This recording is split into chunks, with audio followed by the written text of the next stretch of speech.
মংলা বন্দরের আধুনিকায়ন সহ 7 থেকে 8টি সমঝোতা সই হতে পারে প্রধান উপদেষ্টার চীন সফরে। এ সফরেই রোবট ফিজিওথেরাপি পুনর্বাসন কেন্দ্র এবং চট্টগ্রাম ও রাজশাহী বিশ্ববিদ্যালয়ে কনফুসিয়াস ইনস্টিটিউট স্থাপনা সহ বেশ কয়েকটি উন্নয়ন প্রকল্পের ঘোষণা আসবে, এমনটাই জানিয়েছে প্রধান উপদেষ্টার কার্যালয়। স্থানীয় কূটনীতিরা বলছেন, সবকিছু ঠিক থাকলে আগামী 26 থেকে 29 মার্চ চীন সফর করবেন ডক্টর মোহাম্মদ ইউনূস। তিনি 26 মার্চ দুপুরে চীনের উদ্দেশ্যে ঢাকা ছাড়বেন। চীনের হাইনান প্রদেশে Boao forum of Asian BFA সম্মেলনে যোগ দেবেন ডক্টর ইউনূস। সম্মেলনের উদ্বোধনী প্ল্যানারি সেশনে বক্তব্য দেওয়ার পাশাপাশি চীন সরকারের উচ্চ পর্যায়ের কর্মকর্তাদের সঙ্গে একাধিক সাইডলাইন বৈঠক করবেন প্রধান উপদেষ্টা। তবে সফরের মূল আকর্ষণ থাকবে চীনের প্রেসিডেন্টের সঙ্গে ডক্টর ইউনূসের দ্বিপাক্ষিক বৈঠক। 28 মার্চ বেইজিংয়ের গ্রেট হল of the people president Xi Jinping এর সঙ্গে বৈঠক করতে যাচ্ছেন প্রধান উপদেষ্টা। একই দিনে হুয়াওয়ে কোম্পানির উচ্চ প্রযুক্তি সম্পন্ন এন্টারপ্রাইজ পরিদর্শন করবেন তিনি। 29 মার্চ চীনে বিখ্যাত বিশ্ববিদ্যালয় পিকিং ইউনিভার্সিটি তাকে সম্মানসূচক ডক্টরেট ডিগ্রি প্রদান করবে।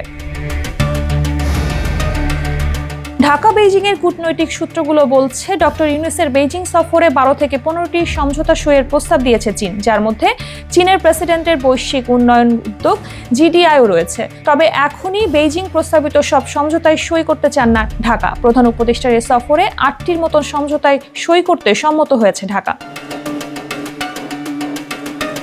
এর মধ্যে আছে মংলা বন্দর আধুনিকায়ন, ছাত্র জনতার অভ্যুত্থানে আহতদের চিকিৎসা ও পুনর্বাসন সহায়তা, ষষ্ঠ চীন মৈত্রী সেতুর সংস্কার, বাংলাদেশ হাইওয়ে নেটওয়ার্ক পরিকল্পনা বাস্তবায়ন, প্রতিবছর 2 দেশে নির্বাচিত 50টি করে বই বাংলা চাইনিজ ভাষায় অনুবাদ ও দুর্যোগ সহযোগিতা বিষয়ক প্রকল্প।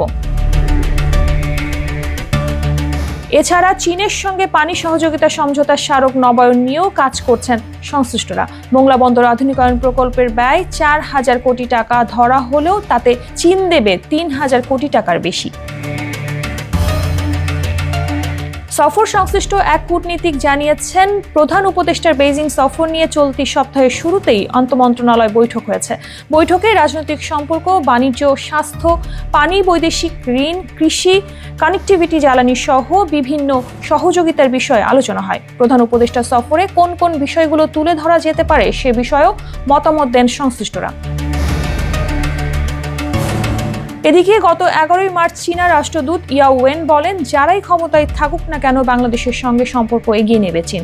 প্রধান উপদেষ্টার আসন্ন চীন সফর পারস্পরিক বোঝাপড়া জোরদার করবে। এটি দ্বিপাক্ষিক ও বহুপাক্ষিক সফর হবে।